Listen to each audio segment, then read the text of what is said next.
Donc, je vous propose maintenant d'entrer dans le vif du sujet qui sera partagé en 3 temps. Alors, pourquoi est-ce que la décision est un enjeu aujourd'hui?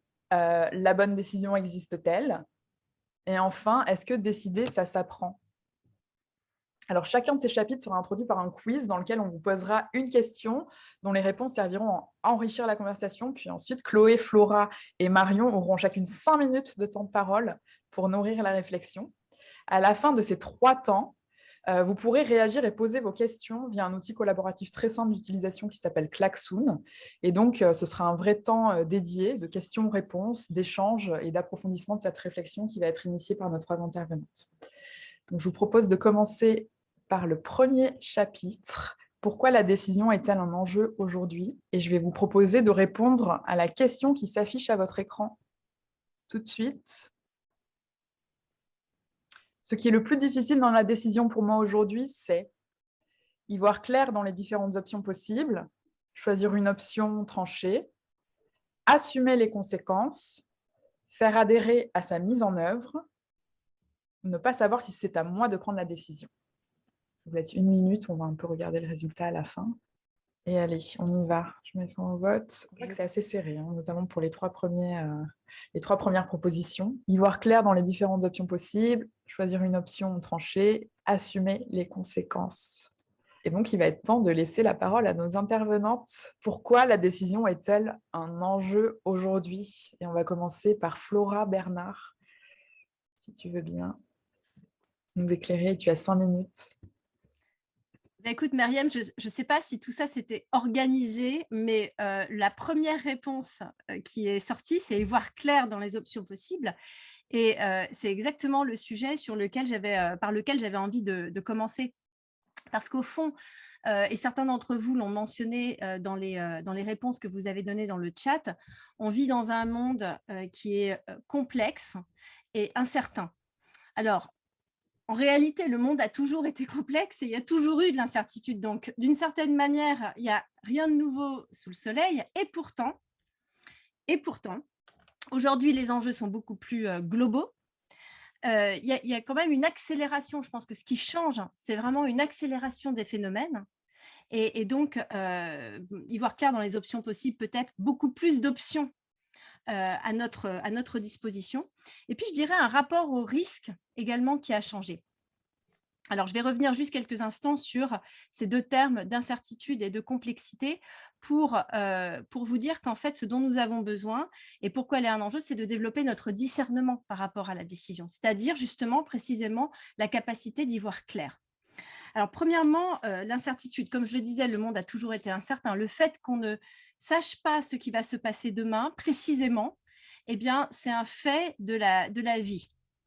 Alors, on peut prévoir tout ce qu'on veut et on cherche notamment quand on prend une décision à prévoir, c'est-à-dire à engranger un savoir sur ce qui peut constituer les bases d'une décision.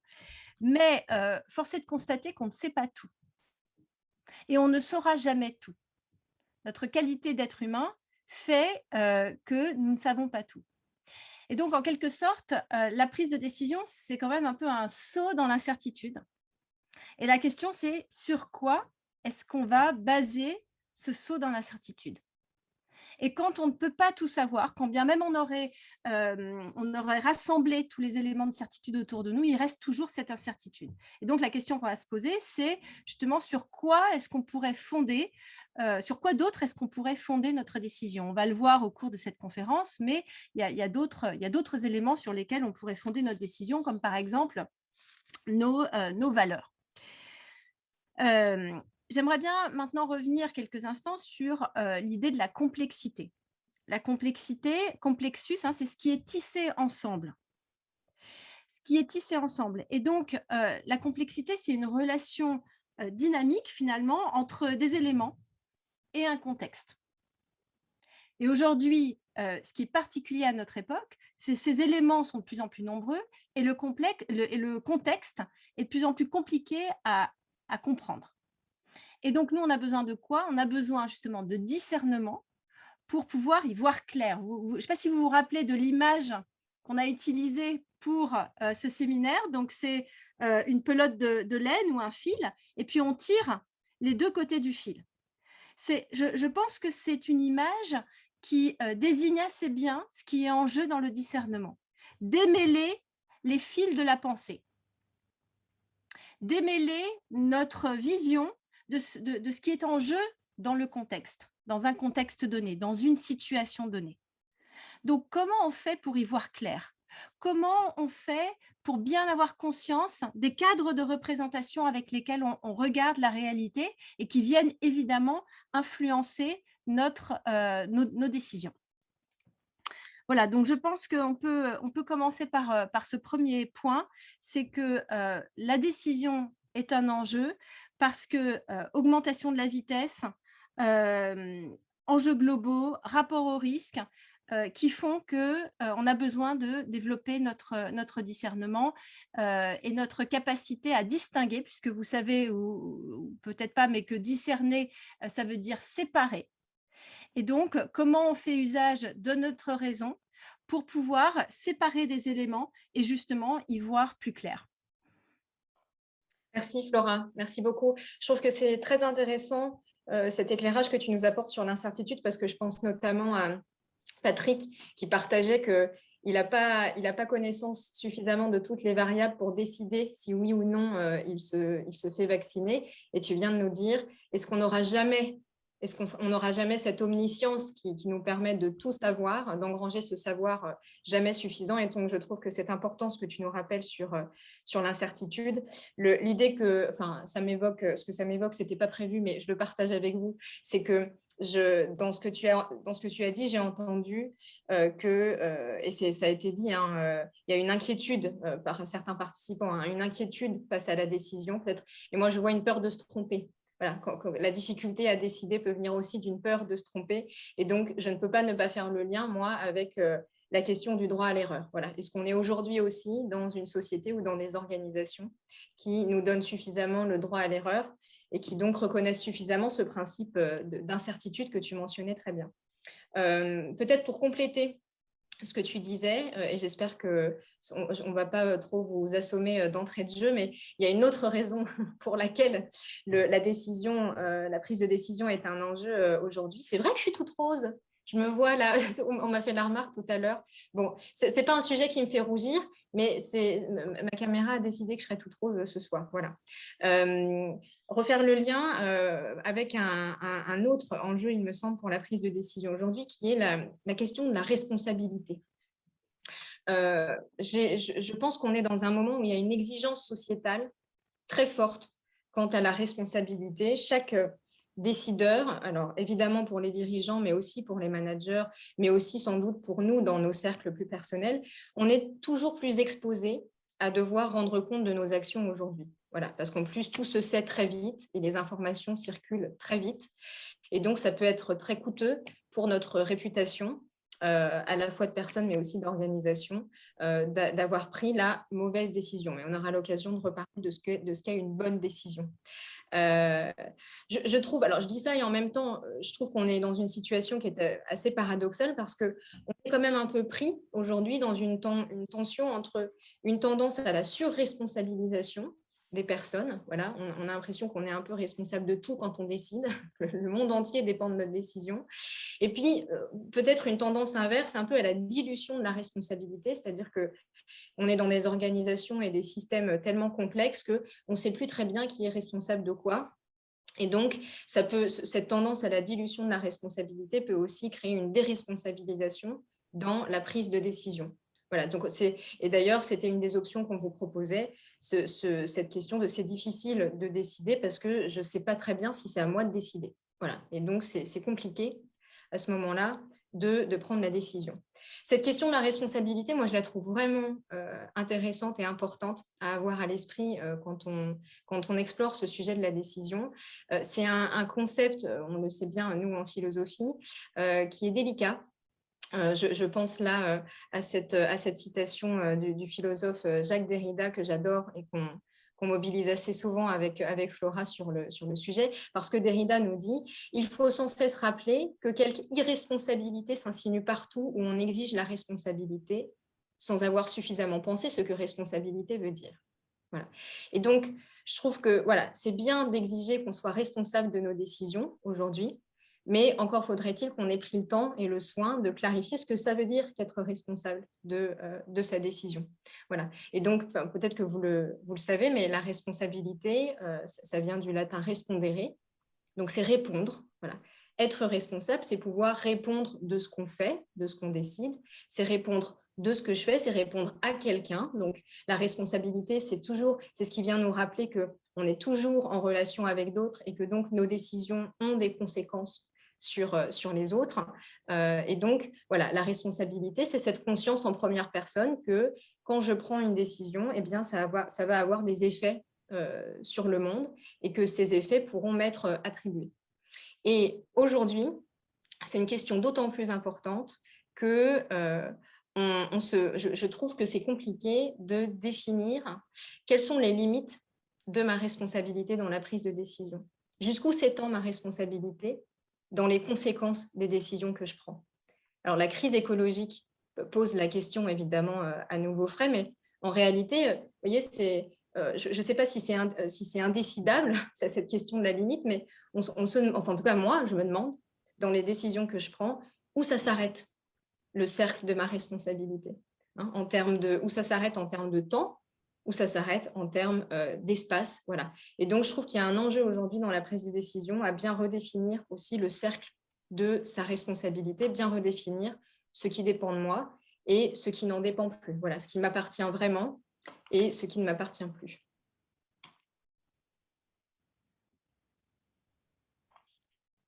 Voilà. Bah, écoutez, c'est à mon tour de prendre la suite. Donc, moi, je vais vous proposer un éclairage plus pratique. Vous voyez, on est des consultants terrain qui travaillent avec des grandes entreprises. Et la question sur pourquoi c'est un sujet aujourd'hui, elle nous est arrivée c'est un sujet aujourd'hui parce que depuis 6 mois, 1 an, il y a chaque mois quasiment, il y a un client qui arrive, qui vient nous voir sur cette question-là de la prise de décision, qui vient l'attraper soit directement en demandant une formation à la prise de décision ou différemment en se disant je n'arrive plus à prendre mes décisions, effectivement, comme a dit Flora et Marion, dans ce monde complexe. Du coup, on a senti que c'était un sujet aujourd'hui parce que tout simplement, les demandes arrivaient. On a commencé à les questionner. On a commencé à questionner finalement pourquoi les gens venaient nous voir maintenant et pas il y a 1 an, pas il y a 2 ans, sur cette question de la prise de décision. Et on a senti qu'il y avait 2 polarités.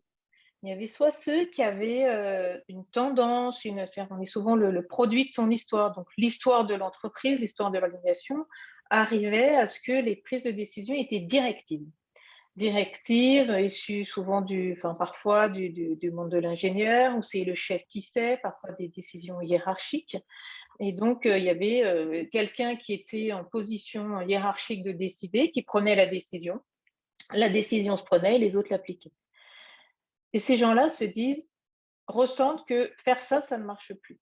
Puis après, on avait l'autre polarité qui était, alors qu'on voit plus peut-être aussi dans l'économie sociale et solidaire, dans les associations, ou dans des startups assez neuves, qui est le consensus. En fait, notre histoire fait que tout le monde est important. Donc, pour prendre une décision, il faut prendre les préférences de chacun.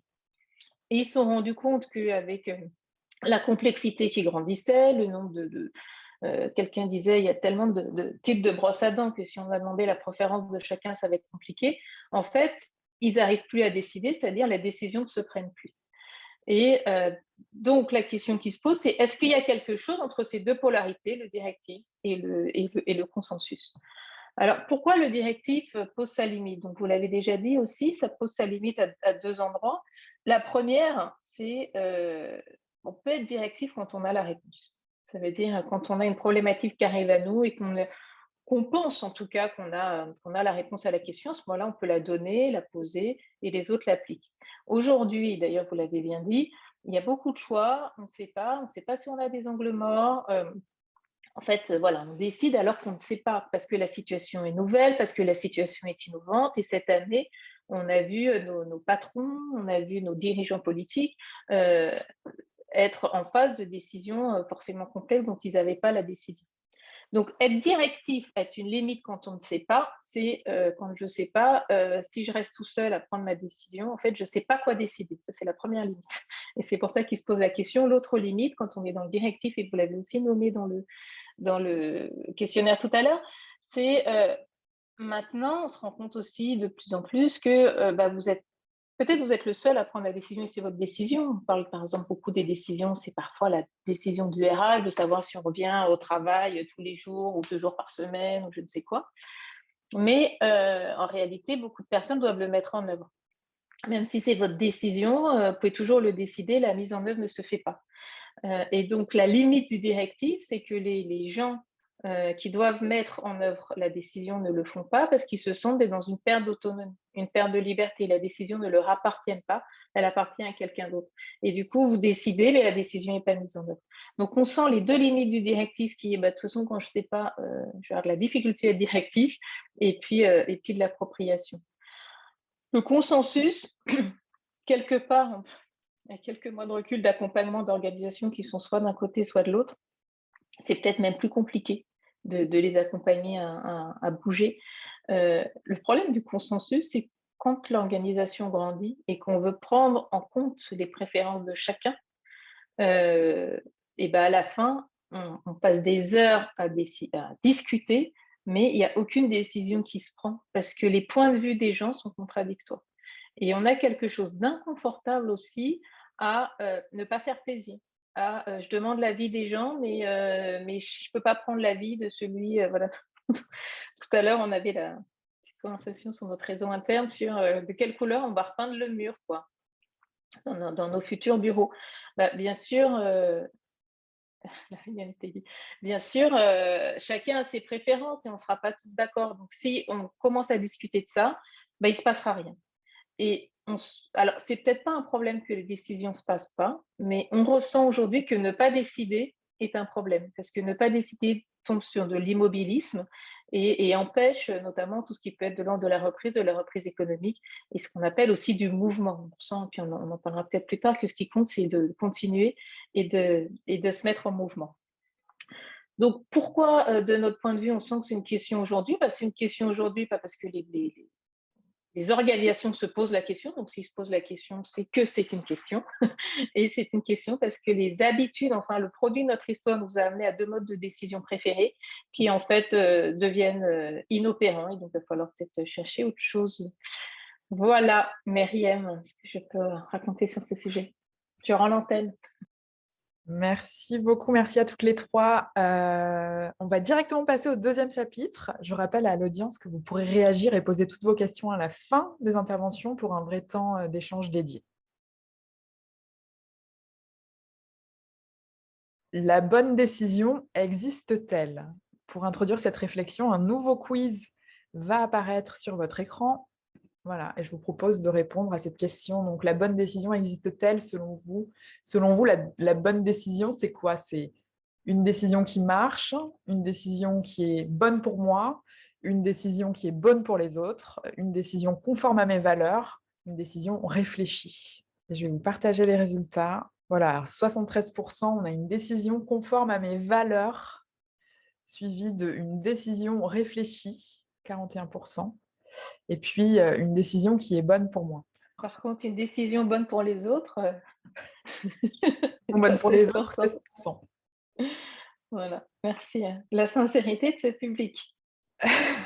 Alors, j'arrête le partage et je m'adresse à Marion.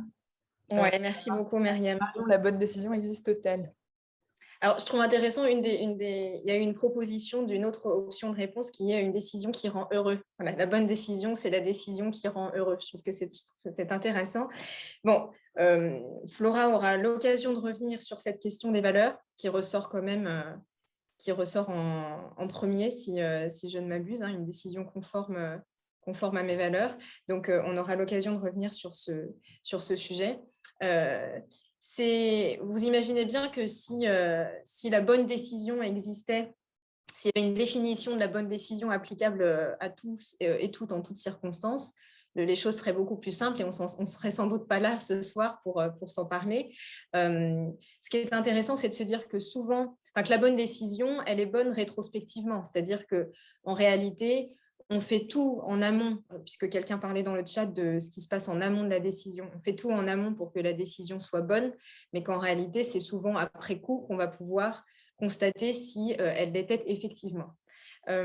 Chloé, alors je ne sais pas si tu as pu déjà mentionner ce concept, mais il y a un concept nous, qui a retenu notre attention, notamment dans la formation qu'on donne sur le sujet, mais aussi dans le livre qu'on vient de coécrire avec Flora et qu'on aura l'occasion de vous présenter à la fin de la conférence sur la prise de décision, c'est de préférer au concept de bonne décision celui de décision éclairée.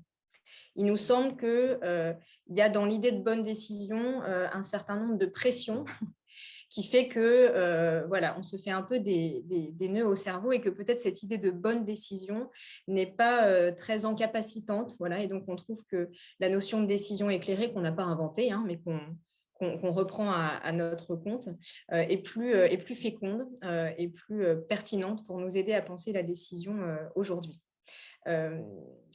Quand on regarde la manière dont le sens commun définit spontanément une bonne décision, en général, même si ce n'est pas ce qui est ressorti là, du quiz, donc je trouve que c'est intéressant parce que nous, quand même, ce qu'on observe souvent, c'est que les gens vont définir la valeur de leur décision par les conséquences que leur décision a. Donc, la décision est bonne si elle a de bonnes conséquences pour celui qui la prend ou pour son entourage.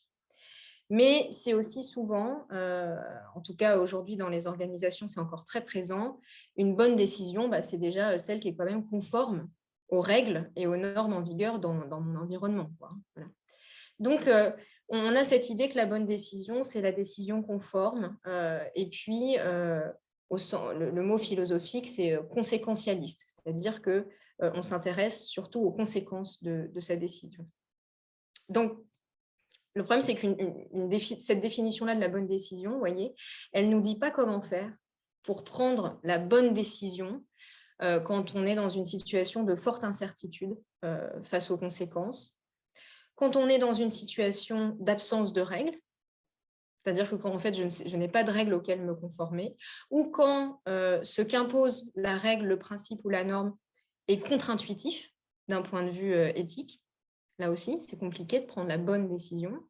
Ou bien encore en situation d'injonction paradoxale. Vous savez, l'injonction paradoxale, c'est quand il y a deux règles ou deux demandes de volonté qui se contredisent parce qu'elles n'obéissent pas à la même logique. Et donc, il y a un peu tout ça de complexe dans l'idée qu'on se fait de la bonne décision, et c'est pourquoi nous, on pense que c'est plus intéressant d'aller explorer la notion de décision éclairée. Voilà, donc c'est comme le mot indique, c'est la décision qui requiert notre clairvoyance. Alors Flora parlait tout à l'heure de discernement, c'est vraiment cette idée-là. On ne saura jamais qu'après coup si la décision était bonne, mais on peut néanmoins en amont s'assurer de prendre une décision éclairée. Voilà. Et donc, éclairer, ça veut dire d'être, selon nous, d'être bien en conscience de tout ce dont notre décision est composée. Donc, ça, c'est des choses sur lesquelles on revient dans notre livre, mais que alors Chloé va en aborder une partie et Flora également. Sur ce concept de décision éclairée, je crois que Chloé, tu as aussi quelque chose de très utile à nous dire. Merci beaucoup. Et c'est dans ces moments-là où on se rend compte que l'intelligence collective et la philosophie pratique se rejoignent. Et ça me rappelle, Marion, je crois la première fois qu'on s'est rencontrés, c'était à une formation pour Orange, donc on voit quelqu'un représentant ici, sur une formation en intelligence collective, et on t'avait appelé pour faire une conférence sur le sujet. Et au début, tu disais, intelligence collective, c'est quoi? Puis tu avais, comme d'habitude, travaillé, creusé le sujet, et à la fin, c'était... en fait, nos deux métiers se ressemblent vraiment beaucoup. Et c'était assez intéressant, je trouve. Et donc, par rapport à ces décisions éclairées, ça se rejoint également en se disant, si on prend le champ de l'intelligence collective, qu'est-ce qu'il nous dit de ce que c'est qu'une bonne décision? Il nous dit c'est une décision où on fait au mieux, en tout cas, pour atténuer ses angles morts, où on fait au mieux pour limiter les risques. Et donc, comment on fait ça? Si on prend Je trouve que celui qui en parle le mieux actuellement, c'est Olivier Sibony. Je sais que vous avez regardé son livre, en tout cas, vous commettez une terrible erreur, qui nous parle des biais cognitifs. Il dit, en fait, on a chacun une vue partielle de la réalité. On a chacun des biais cognitifs. On voit chacun le monde tel que nous sommes et non pas tel qu'il est. Je trouve que c'est plutôt biblique. Mais en tout cas, notre enjeu, c'est pas de se poser la question si on a raison ou tort. Et ça rejoint aussi ce que je disais tout à l'heure avec ne peut pas être directif quand on ne sait pas. Mais c'est vraiment aller chercher à annuler les biais cognitifs. De se dire, finalement, si on a personne n'a de vérité, mais chacun a sa vérité. Et donc, la proposition de l'intelligence collective pour faire une bonne décision, c'est de demander à chacun de donner sa perception du sujet, aussi fausse soit-elle. C'était aussi l'histoire de Galton qui demandait le poids du bœuf. Il y en a qui disaient il fait 300 kilos, l'autre qui disait il faisait 800 kilos. Mais quand on a calculé la médiane, on arrivait au poids exact du bœuf. Donc, l'intelligence collective, en fait, c'est la façon de calculer la médiane d'une idée. Et c'est ça qui nous permet de prendre la décision avec le moins de risques possible. Donc, ça appelle recueillir la diversité. Donc, effectivement, si on prend que des personnes qui pensent pareil, même si on en prend beaucoup, vous voyez, ça ne va pas faire tellement d'intelligence collective. On a besoin d'avoir des gens qui ont des perceptions différentes des choses et voilà, qui ont des perceptions différentes des choses et qu'on faut, mais pas pareil. Il y en a qui vont surestimer, d'autres sous-estimer, par exemple. Et le deuxième mouvement de l'intelligence collective, c'est de le réunir. Et réunir les points de vue différents, au départ, ça effraie. Tout le monde dit autre chose autour de la table. Tout le monde a des perceptions différentes parce qu'on a réuni la diversité. C'est le moment où on va se laisser transformer par la pensée de l'autre. Et donc, il y a un double mouvement qui est posé, affirmer son point de vue avec beaucoup de force, en tenant à ce qu'on soit ni au-dessus ni en dessous de l'autre, qu'on soit en parité avec l'autre, et du coup qu'on pose fortement son point de vue. Ensuite, qu'on écoute le point de vue de l'autre et en se laissant transformer. C'est comme ça qu'on va arriver à créer la média, c'est-à-dire à se retrouver au centre et à prendre une décision dont les biais cognitifs ont été annulés. Et donc, la décision qui est la moins risquée possible. C'est prendre une décision où on se sera assuré précédemment d'avoir éclairé les angles morts. Et donc, pour ça, il y a des processus dont on parlera peut-être après, de race process, décision par consentement, qui le permettent. Il y a des petits processus, du coup, qui permettent ça. Donc, une bonne décision, c'est d'un côté une décision, du coup, éclairée. Et nous, ce qu'on aime bien dire aussi, un peu dans un autre champ, peut-être aussi influencé par l'auto-organisation, l'agilité. Une bonne décision, à un moment donné, on prend des avis, mais à un moment donné, il y a l'épreuve du concret et du terrain. C'est une décision où on se dit, finalement, est-ce qu'elle est suffisamment sécurisante pour l'essayer ? On dit, et si elle est suffisamment sécurisante pour l'essayer, on l'essaye, on fait l'épreuve du réel, et donc ça nous met même énergétiquement en mouvement. Et du coup, au pire des cas, quand on est en mouvement et qu'on fait un petit pas, c'est plus facile de faire un autre pas sur le côté. Parce que sinon, si on est complètement bloqué, qu'on n'est pas du tout en mouvement, à ce moment-là, ça ne nous permet même pas de nous rétablir. Donc voilà, merci Ed pour la traduction simultanée. Donc voilà, on aime se dire aussi une bonne décision, c'est une décision qui aura à un moment donné besoin de s'ancrer, de se faire et de se frotter au terrain. Voilà, je laisse la parole à Flora. Merci Chloé. Bon, au fond, quand on parle de décision collective, moi, ce qui me vient à l'esprit, donc éclairé, là, j'ai plein de lumière autour de moi parce qu'il fait super sombre. Et donc, je me dis, éclairé par quoi? Alors, Marion et Chloé en ont parlé, éclairé notamment par le dialogue et le fait de recueillir d'autres avis, mais éclairé aussi par le questionnement, et notamment le questionnement éthique. Vous voyez, quand on prend une décision, on a tendance à considérer des options concrètes et opérationnelles. Et en fait, ce qui est intéressant, c'est de se rendre compte que dans beaucoup de décisions qu'on a à prendre, il y a toujours une dimension éthique à notre décision. Qui est-ce qui mentionnait les brosses à dents tout à l'heure? Quelqu'un voilà, Mohamed mentionnait les brosses à dents. Vous voyez, vous pourriez avoir l'impression que le choix de cette brosse à dents, en fait, c'est une décision tout à fait pratique. Il n'y a pas d'enjeu éthique au fait de décider d'acheter telle ou telle brosse à dents. Mais si vous considérez en effet la manière dont cette brosse à dents, et vous prenez tout autre objet, hein, la manière dont cet objet a été fabriqué, par qui il a été fabriqué, qu'est-ce que ça engendre comme impact environnementaux, sociaux, etc. Là, tout de suite, vous voyez, la décision, elle n'a plus tout à fait la même couleur. Et donc, on se rend compte qu'en réalité, la plupart des décisions qu'on a à prendre ont des enjeux éthiques dont on n'a pas nécessairement conscience. Et donc, est-ce que la bonne décision existe? Alors, est-ce qu'on considère les conséquences ou est-ce qu'on considère la manière dont cette décision a été prise? Les conséquences ou les effets dans le monde, hein, ça, ce serait une manière de considérer la bonne décision. Et puis, il y a une autre manière de considérer la bonne décision, c'est de se dire, finalement, c'est plutôt dans la manière dont elle a été prise, dans la manière dont elle a été réfléchie, la manière dont j'ai identifié les enjeux éthiques de ma décision. Alors, quand je parle, je fais juste un petit aparté sur le mot éthique, parce qu'aujourd'hui, c'est un mot qui est utilisé parfois un peu à tort et à travers. C'est-à-dire, par exemple, on utilise le mot éthique pour dire c'est éthique, pour dire c'est bien.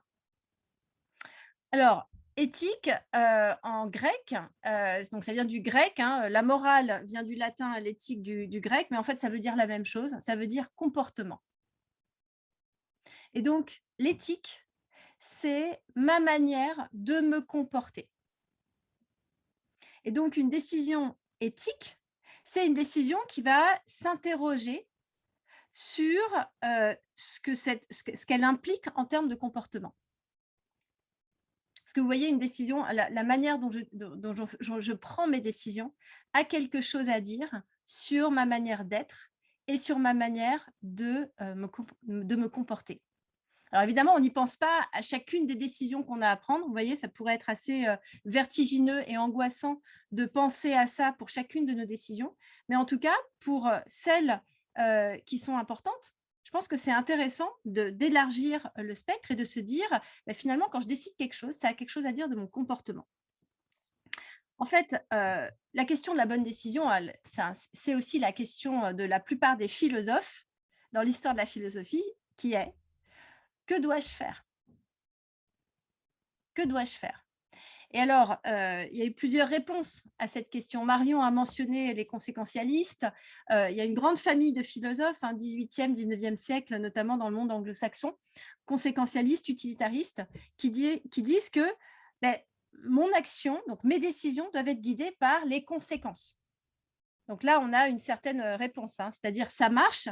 Ça veut dire c'est efficace, les conséquences sont bonnes, que ce soit pour moi ou pour les autres. Bon, les utilitaristes, pour eux, c'était surtout pour les autres. La philosophie utilitariste n'était pas une philosophie égoïste, c'était vraiment, ça s'inscrivait dans une politique sociale.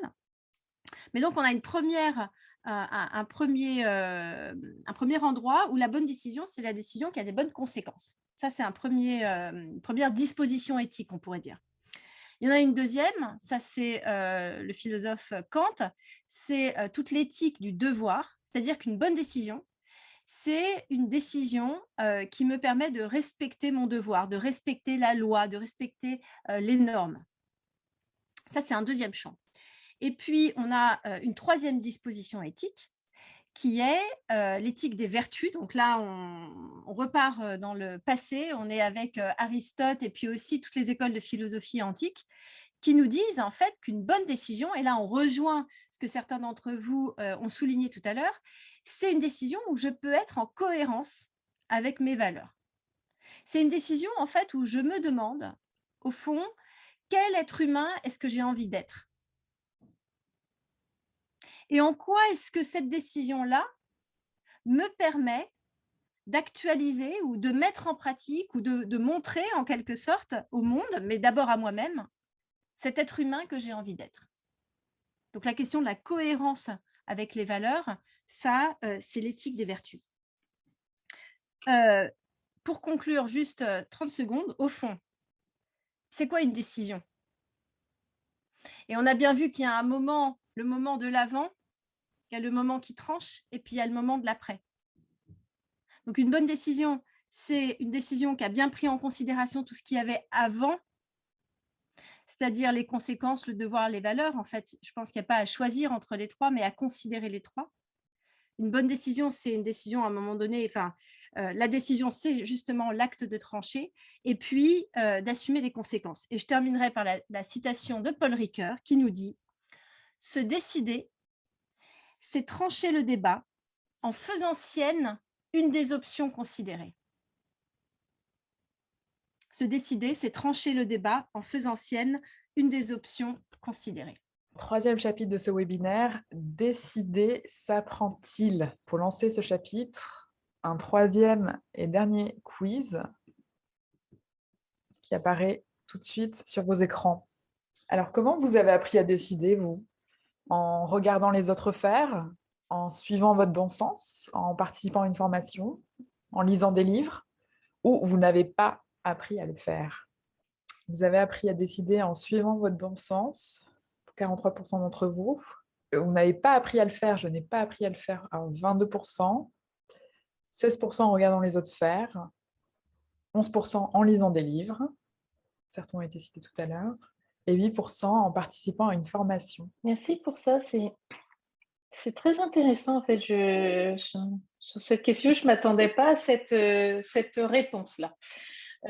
Donc, je ne sais pas ce que ça veut dire. Des fois, je me dis ça s'apprend peut-être par sérendipité, c'est-à-dire par hasard. C'est-à-dire, peut-être parce qu'il y a quelque temps, on n'avait pas la question de comment décider, donc on ne pouvait pas avoir la réponse, on ne pouvait pas aller la chercher. Peut-être parce que la question est un petit peu neuve. Enfin, en tout cas, votre réponse me questionne. Est-ce que ça s'apprend? Moi, j'ai envie de vous dire, bah oui, ça s'apprend comme tout s'apprend. Après, ça dépend ce qu'on appelle s'apprendre.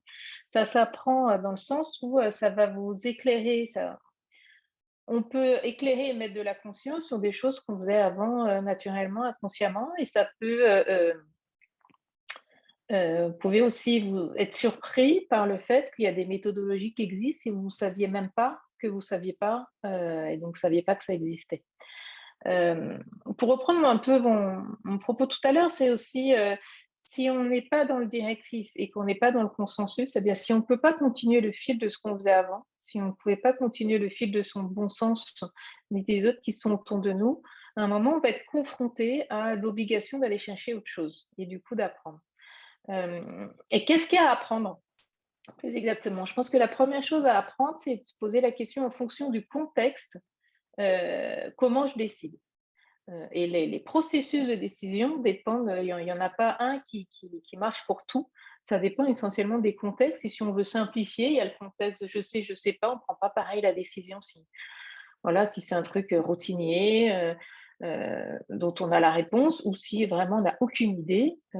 Et puis, on ne prend pas pareil sa décision si ça n'implique que nous ou si ça implique tout le bureau quand je repeins les murs. Vous voyez, on ne sait pas si ça en implique d'autres. Et donc, on peut se dire que si on est dans... Donc, la première chose à apprendre, c'est se poser la question dans ce tableau-là, où est-ce qu'on est. La deuxième chose qu'on peut apprendre, c'est avoir une conversation entre personnes qui travaillent ensemble sur peut-être que c'est mon rôle de prendre cette décision, mais c'est pas je décide tout seul ou je décide avec tout le monde. Quelles sont les nuances de gris que je peux mettre là-dedans? Et donc, se mettre d'accord, par exemple, sur la décision de... Voilà, je vais encore vous parler de nos purées de nos cafetières, mais en même temps, ça parle à tout le monde. Il y a une personne qui est responsable de choisir la peinture du bureau. Et c'est peut-être sa responsabilité à lui, à la fin, de dire au peintre quelle couleur il va peindre. Mais il s'est accordé avec l'équipe. Il peut faire ça à condition de demander conseil à tout le monde. À la fin, c'est lui qui va choisir parce qu'on ne va pas être d'accord. Mais il y a aussi de trouver ces nuances-là, c'est sa décision, mais il va utiliser ce qu'on appelle un processus de demande d'avis. Un processus de demande d'avis, c'est aller chercher toutes les personnes qui sont concernées et impliquées, toutes les personnes expertes, donc ça c'est les personnes qui habitent, les personnes expertes du sujet, et leur demander un avis sur la proposition qu'il va nous faire. Ça va permettre d'éclairer les zones d'ombre, mais à la fin, si c'est son rôle, il n'a pas besoin de prendre les préférences de chacun et il va prendre une décision. Et sa décision, elle sera OK et acceptée de tout le monde, à condition que, du coup, il ait fait ce processus-là de demande d'avis. Ça, c'est dans l'optique où la décision qu'il prend implique beaucoup de gens et puis, en même temps, il ne sait pas, d'ailleurs, de quelle couleur on va repeindre le mur.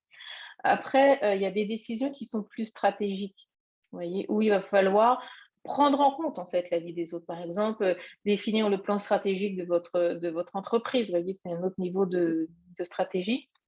À ce moment-là, il y a des processus aussi qui s'apprennent, notamment le processus de décision par consentement qu'on aime bien. On aime bien faire les entre consensus et consentement, c'est-à-dire se poser la question, est-ce que passer d'abord par une proposition, des questions de clarification, puis ensuite des objections.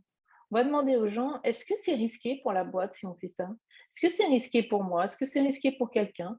Et s'il y a vraiment un risque, c'est-à-dire j'ai une objection, pas une préférence, à ce moment-là, la personne qui propose va être obligée de l'intégrer si c'est trop risqué pour l'entreprise. C'est-à-dire, si quelqu'un vous dit il y a un mur, vous êtes bien obligé d'accuser réception qu'il y a un mur et de prendre un autre chemin. Donc, je vous parle de ces deux méthodes-là en sachant qu'il y en a d'autres et en sachant qu'entre tout ça, on peut aussi faire des méthodes à notre main pour dire en fait ça s'apprend, mais peut-être qu'au-delà de ça s'apprend, c'est important de mettre de la conscience dessus, de mettre de la conscience qu'il y a plusieurs zones entre le blanc et le noir et qu'il y a plein de zones de gris. Vous mettre d'accord avec les gens avec qui vous êtes sur comment vous allez prendre la décision. Et pour ça, on a besoin un minimum d'apprendre un langage commun. C'est peut-être ça qu'on doit apprendre, c'est un langage commun et quelques processus aussi de décision qui vont vous aider. Après, il y a un neuroscientifique que j'aime bien qui s'appelle Lionel Lacage qui dit il y a toujours un risque à la connaissance. Et il y a vraiment une prise de risque, par contre, dont on se rend compte en ce moment où enfin, je crois toutes les semaines, ces processus-là des gens, il y a un risque qui est, quand on sait que ça existe, on ne peut plus repartir comme avant. Et qu'est-ce que ça fait s'il y a un petit groupe qui a pris conscience que ces processus-là existaient, que ce n'était pas blanc ou noir, que le consensus, ça ne faisait pas tout, etc. Et que les autres ne sont pas au courant. Et donc, voilà, il y a... Ça apprend et comme dans tout apprentissage, vous risquez de faire bouger un petit peu la culture de votre entreprise. Et il faut c'est prendre un risque toujours d'apprendre. Voilà, j'ai envie de finir là-dessus pour laisser la parole à mes collègues de taille. Alors, décider, est-ce que ça s'apprend? J'aimerais bien continuer, filer en fait ce que Chloé a amené en parlant de la conscience en fait qu'on met sur ce qui se passe pendant ce processus de décision et notamment sur ce qui se passe avant en fait, avant le processus de décision. Ça s'apprend par la conscience qu'on met, je dirais, sur les représentations qu'on a du monde, sur nos émotions, sur nos manières de raisonner, et puis sur un certain nombre de biais que Chloé a évoqués et que des chercheurs à l'Université de Lausanne ont nommé l'aveuglement éthique. Vous voyez, en fait, on a tous nos manières de nous représenter le monde. C'est-à-dire qu'on assiste tous à la même scène, et ça, quand il y a un accident et qu'on demande des témoignages, c'est ce qui se passe, c'est qu'il y a 10 personnes qui assistent à la scène, il y a 10 témoignages différents.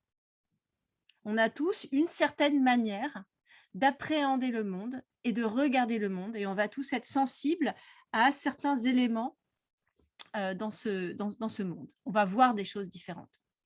C'est quoi un cadre de représentation? Imaginez-vous un cadre qui nous permet de faire sens aussi de la réalité et de ce qu'on voit.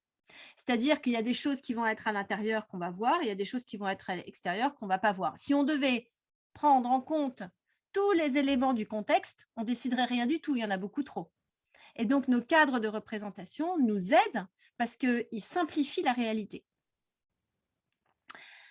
Mais qu'est-ce qui se passe justement quand je décide? Eh bien, j'ai un cadre de représentation justement qui met des choses à l'intérieur et en met d'autres à l'extérieur. Donc, si c'est difficile de décider, c'est peut-être parce que la frontière n'est pas très claire et c'est intéressant de se dire, tiens, est-ce que ce ne serait pas l'occasion d'élargir ou en tout cas de m'assurer que mon cadre de représentation est suffisamment flexible? Et quand on est plusieurs, qu'on puisse partager sur nos différents cadres de représentation. Alors, qu'est-ce qui se passe dans certaines situations?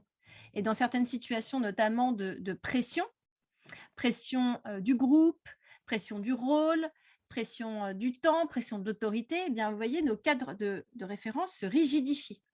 Et en se rigidifiant, ils rapetissent et donc ils nous font voir la réalité à travers une toute petite fenêtre. Et ça, c'est un problème parce que justement, on voit plus ce qu'il y a à l'extérieur. Et des choses qui étaient importantes pour nous, par exemple, nos valeurs, justement, toute la dimension éthique de nos décisions, eh bien, devient absente de ce processus. Donc, c'est ce que ces chercheurs de l'Université de Lausanne ont appelé l'aveuglement éthique. On peut devenir aveugle de manière temporaire à nos valeurs, à la dimension éthique de nos actions, à la dimension éthique de nos décisions, quand ces pressions se font trop fortes. Donc, c'est intéressant de gagner en conscience. Et quoi qui peut s'apprendre là? C'est justement la conscience de ce qui peut empêcher une bonne décision. Et puis, un dernier mot sur les émotions. Donc, émotions et manière de raisonner. Peut-être que Marion en touchera un mot sur les manières de raisonner. Mais sur les émotions, en tout cas, on sait bien que nos émotions peuvent parfois nous aider à décider et qu'elles peuvent nous empêcher de décider. Donc, la colère, la peur. Mais je dois dire, moi qui suis une personne plutôt enthousiaste, je dois dire que parfois l'excès d'enthousiasme aussi, ça peut être un frein à la décision parce que à force de voir que tout est possible, etc., et ben justement, ça devient difficile de trancher. Et le philosophe Spinoza nous dit quelque chose d'intéressant sur les émotions, c'est qu'on ne peut pas les supprimer. On ne peut pas supprimer la peur, on ne peut pas supprimer la colère, on ne peut pas supprimer les émotions qui viennent en nous. Mais par contre, ce qu'on peut faire, c'est d'essayer de les comprendre. Donc, c'est ça, gagner en conscience, c'est comprendre ce qui est en jeu dans le processus de décision. Et donc, justement, au moment, quand on se trouve précisément dans cette situation-là, c'est d'avoir un espèce de warning et de se dire, bah, tiens, attention, c'est comme ça que ça fonctionne. Voilà, c'est ce qu'on a vraiment cherché à faire dans le livre qu'on a écrit avec Marion, c'est vraiment de se dire qu'est-ce qui est en jeu dans une décision, des représentations, des émotions, une certaine manière de raisonner, un sens de la responsabilité. On a décortiqué tout ça. Parce qu'au fond, alors il y a des méthodes pour décider ensemble, comme Chloé l'a évoqué, mais il n'y a pas de formule magique. On aimerait bien, merci pour la formule magique, Flora. Moi, ça me donne envie de me transformer en magicienne. Donc, ça ne marchera pas, mais on est toujours tentés. Merci beaucoup à toutes les deux. Merci Chloé, merci Flora, parce que j'avais envie de rebondir sur deux choses que vous avez dites. Ce que tu disais, Chloé, que je trouve super, c'est que vous ne saviez pas que vous ne saviez pas. J'aime bien ça parce que c'est hautement philosophique, évidemment. Et c'est vrai qu'on est on est sans doute dans un moment. Alors, je ne sais pas si on peut parler d'une ère de l'indécision, mais on a toutes témoigné du fait qu'il y a un sujet autour de la décision aujourd'hui et qu'en tout cas, on est peut-être parfois dans des situations où on ne sait tellement plus quoi décider que c'est le comment qui nous interroge. C'est comment décider qui nous interroge. C'est-à-dire que jusqu'à présent, le quoi décider ne posait pas problème et du coup, évidemment, on ne se demandait pas comment on le faisait, comment on décidait.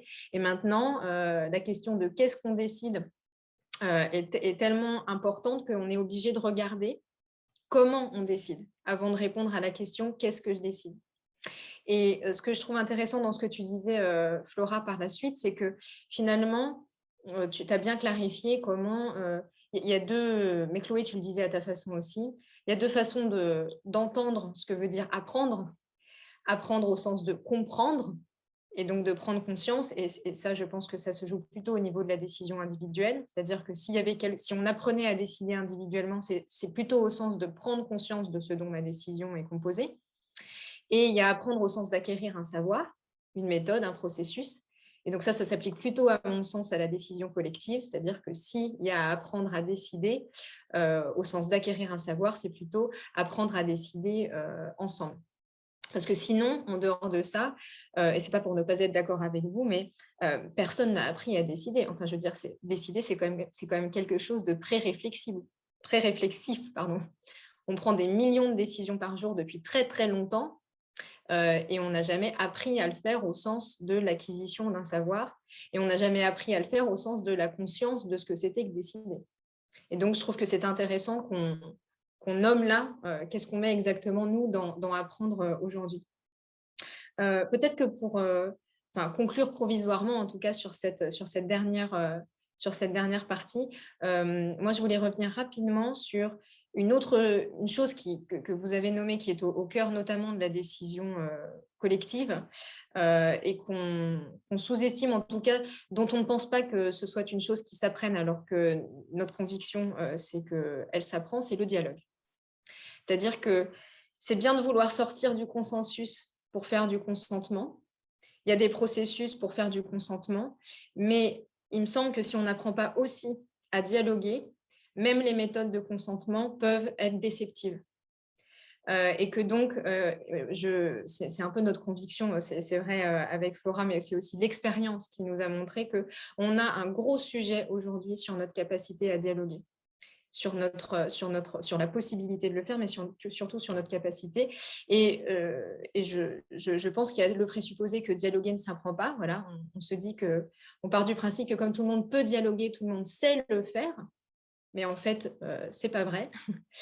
On n'apprend pas à dialoguer à l'école, on n'apprend pas à dialoguer dans nos organisations, et c'est un tort, parce que d'expérience, encore une fois, le dialogue, c'est quelque chose de très exigeant, qui demande du courage, et qui demande aussi de poser un certain nombre de principes dans l'échange qui ne sont pas des principes. Alors là encore, nous, on s'appuie sur des principes qui sont hérités de la philosophie, mais on s'est bien retrouvé avec Chloé. Évidemment, toutes les pratiques d'intelligence collective héritent aussi de cette tradition philosophique qui met au cœur du dialogue, j'allais dire tout simplement, mais enfin, c'est redoutablement difficile à exercer, la suspension de jugement.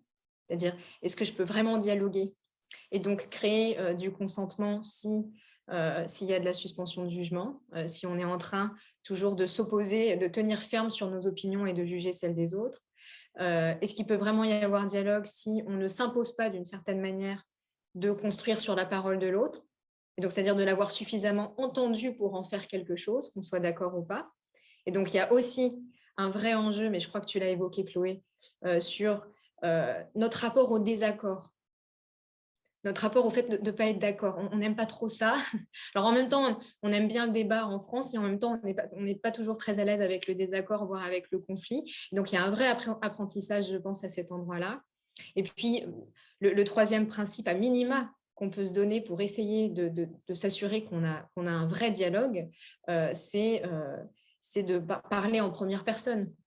Alors, c'est ce que tu disais, Chloé, tout à l'heure, que dans l'intelligence collective, il y a d'abord un moment d'expression de la diversité des opinions qui est aussi un moment d'assertivité, c'est-à-dire c'est moi qui pense ça, voilà, je pose quelque chose.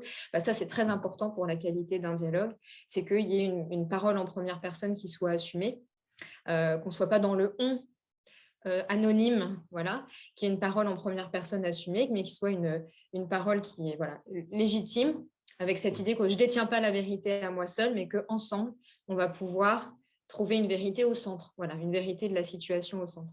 Et donc ça me semble important, notamment pour la prise de décision collective. S'il y avait une chose à apprendre, en plus des processus que tu as mentionnés, Chloé, et que vous pratiquez, c'est le dialogue. C'est absolument fondamental. Voilà, je m'en tiendrai là pour conclure. Eh bien, merci beaucoup. Merci encore une fois à toutes les trois. C'est des interventions très inspirantes, éclairantes, et elles donnent envie de réagir. Donc à présent, vous allez pouvoir réagir à ce que vous avez entendu, poser toutes les questions que vous souhaitez poser. Alors, on s'est donné chacune quelques minutes pour répondre à une ou deux questions sur lesquelles on se sentait interpellé. Peut-être, parce que j'ai vu qu'elle avait été posée dans le chat, une différence qu'on fait entre décider et choisir. Et ça, je peux l'aborder rapidement, parce que justement, on s'est posé la question en écrivant notre livre avec Marion. Et on s'est dit en fait qu'une distinction intéressante, ça pouvait être l'idée que choisir, c'est ce qui se passe avant de décider. Décider, c'est l'acte de trancher. Et choisir, quelque part, ce serait la disposition intérieure, le fait de pouvoir considérer différentes possibilités. Vous voyez ? Donc, ça veut dire que tout choix n'implique pas nécessairement une décision, mais toute décision implique un choix. C'est-à-dire qu'à partir du moment où j'ai décidé, c'est que j'avais au moins deux choix. Mais ce n'est pas parce que j'ai le choix que je décide. Vous voyez ? Et donc, forcément, le nombre de choix que je vois, elle va dépendre de ma manière de me représenter le monde. Et ça fait le lien avec ce que je disais tout à l'heure sur les cadres de représentation. Et donc, comment sensibiliser les managers au questionnement éthique ? Mais justement, je pense qu'il y a je refais le lien aussi avec ce que j'évoquais, ce que je partageais avec vous, vous tout à l'heure, de pouvoir avoir conscience de ces cadres de représentation et de pouvoir avoir conscience de la dimension éthique de ces décisions. Je pense que c'est une manière de sensibiliser les managers au questionnement éthique. Alors, questionner, c'est remettre en mouvement ses certitudes. Hein, c'est interroger ses a priori, c'est interroger ses convictions. Et donc, ça demande forcément de se décoller un petit peu de la réalité et du réel et de ce qu'on vit au quotidien pour pouvoir prendre cette distance par rapport à ce qu'on vit. C'est dans cette distance qu'existe le questionnement. Hein. Et donc, comment développer ce questionnement? Justement, pouvoir s'accorder des moments de prise de distance. Et puis, je pense que le dialogue qu'évoquait Marion tout à l'heure, il est absolument essentiel dans le questionnement éthique. C'est difficile de se questionner tout seul.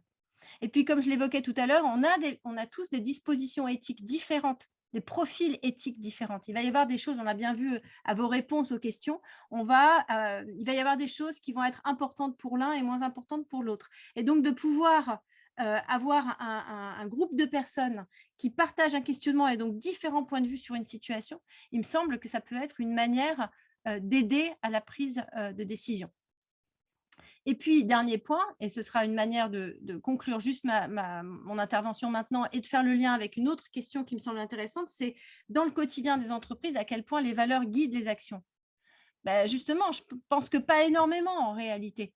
Ce qui guide les actions, c'est surtout les conséquences envisagées des actions, pas les conséquences réelles puisqu'on ne les connaît pas, mais les conséquences envisagées. Et ce qui serait intéressant, ce serait justement que les valeurs guident un peu plus les décisions.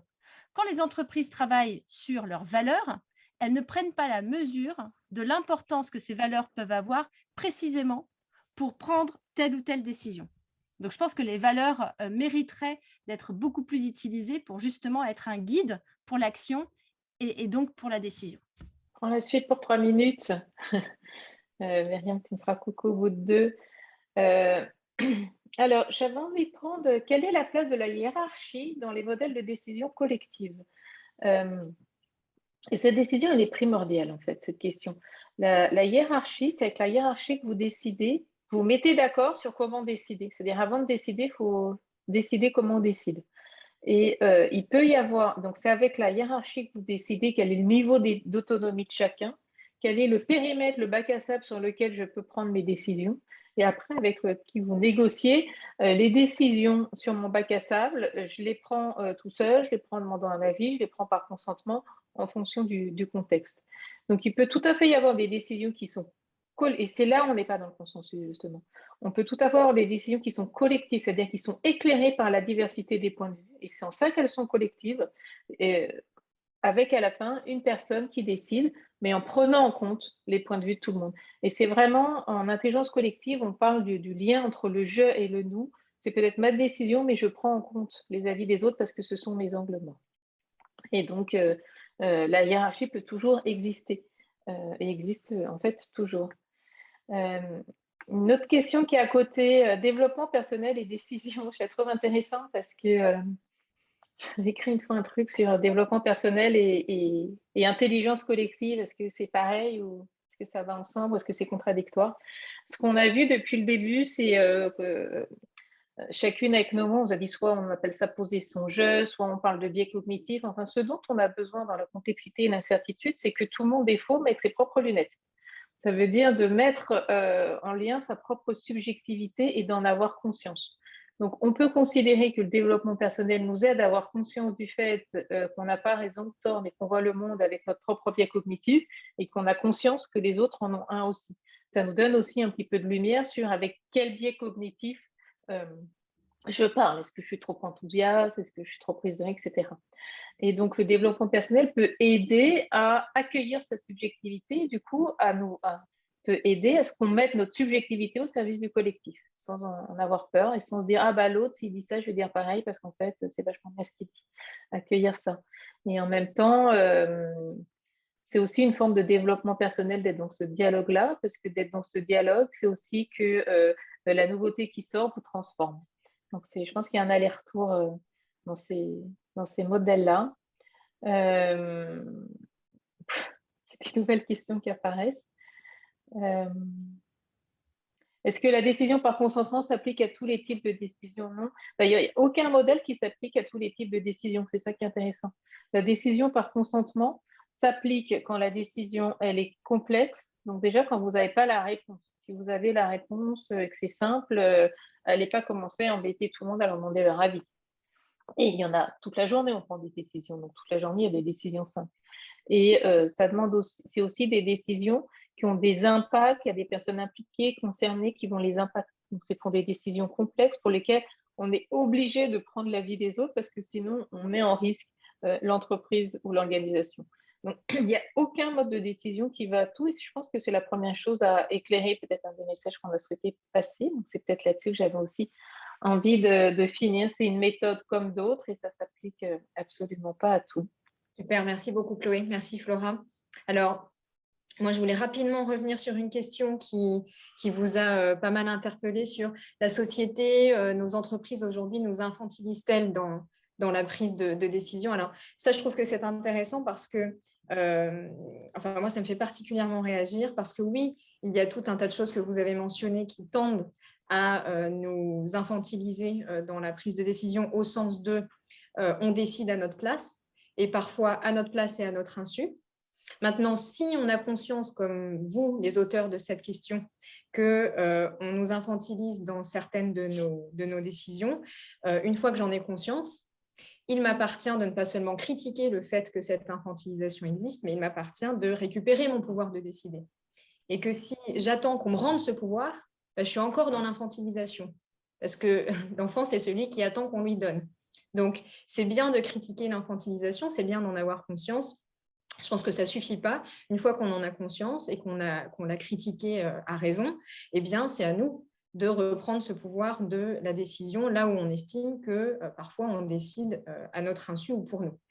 Cela dit, et ça fera lien avec une autre question et la dernière à laquelle j'ai envie de réagir, si on se laisse infantiliser dans certaines de nos prises de décision, parce que je pense qu'il y a une forme d'acquiescement de notre part, alors c'est une hypothèse que je serais ravie de discuter avec vous dans d'autres cercles, mais je pense qu'il y a un bénéfice à se laisser infantiliser dans certaines décisions parce que je pense qu'on l'a suffisamment évoqué, c'est coûteux de prendre certaines décisions. Ça prend un petit peu de temps, ça nous engage, ça demande du courage, ça vient nous chercher sur notre responsabilité. Alors si parfois, sur certains sujets, d'autres peuvent décider à notre place, c'est quand même bien confortable. Et donc, je pense que c'est bien de critiquer les effets d'infantilisation qu'il peut y avoir aujourd'hui, même s'ils ne sont pas nouveaux. Aujourd'hui, c'est les algorithmes. Hier, c'était autre chose.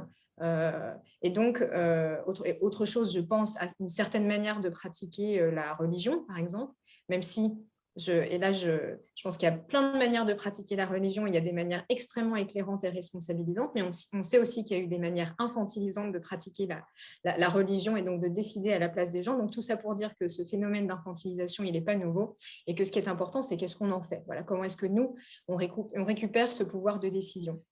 Et je fais le lien avec l'autre question qui m'a interpellée, qui sont quels sont les bénéfices de la non-décision, les bénéfices et ses inconvénients.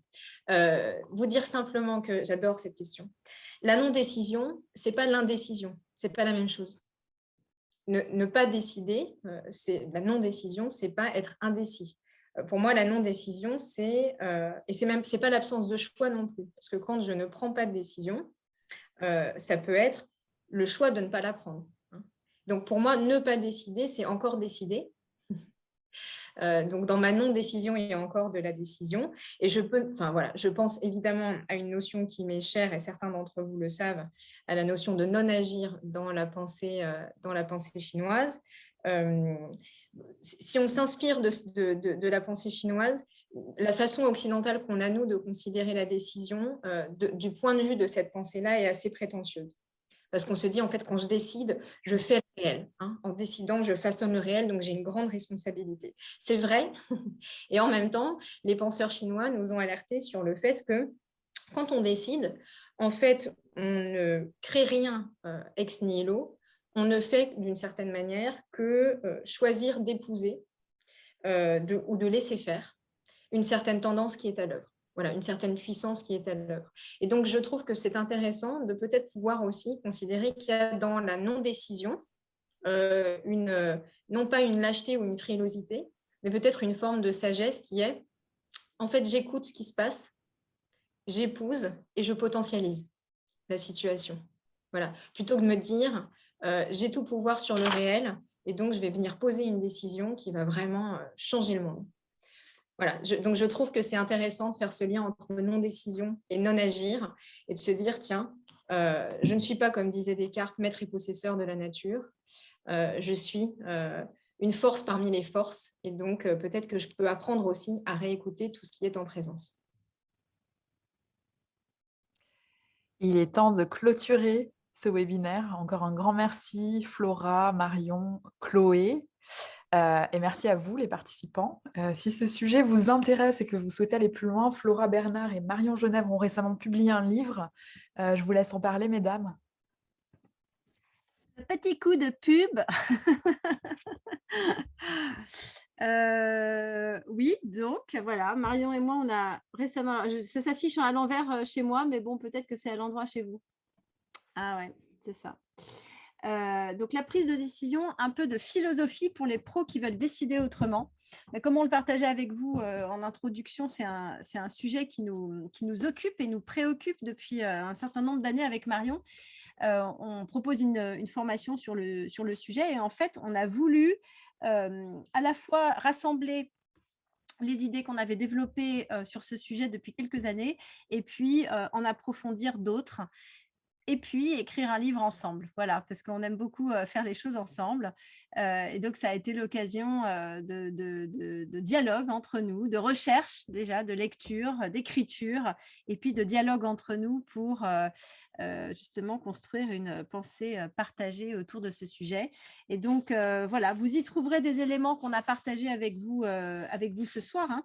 Notamment qu'est-ce qu'il y a dans une décision, pourquoi est-ce que décider peut être difficile, et puis surtout, en tout cas de notre fenêtre, qu'est-ce que peut la philosophie éclairée, voilà, qu'est-ce que peut la philosophie pour la prise de décision. Merci à toutes et à tous et je vous souhaite une excellente soirée. Merci à tous d'être venus et puis à très vite pour continuer ces conversations.